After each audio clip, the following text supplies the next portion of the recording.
ang hanap mo ay healthy tuna pasta with broccoli, tara samahan niyo ako magluto sa version kong ito. So, igisa lang natin ang onion at garlic. White onion palang ginamit ko, pero pwede kayong gumamit ng red onion. Ilagay na din natin ang canned tuna, but then depende na sa inyo kung anong brand ang gagamitin ninyo sa tuna. At lagyan ng black pepper powder at mushroom powder. Maglagay lang din pala tayo ng konting tubig. So, halu-haluin lang natin ito hanggang matunaw yung seasoning na nilagay natin.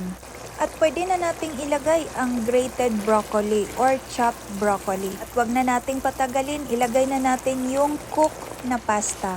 Halu-haluin lang natin ito at lagyan natin ng konting basil leaves. At ganun pa rin, halu-haluin lang ito at ito ay ready na. Pwede na natin itong hanguin para makaproceed na tayo sa ating plating. So ayan na nga, para sa ating plating, lagyan lang natin ng parmesan cheese. At lagyan din natin ng konting dried parsley leaves. But then kung meron kayong available na fresh parsley, much better po yun para mas makulay ang ating pasta tuna. At kung hindi pala mahilig ang mga kids niyo sa broccoli, kailangan yung i-chop ng pinong-pino para hindi nila mapansin. Alright, so thank you for watching. I hope ay meron kayong bagong natutunan sa ating napakasimpleng video. Happy cooking!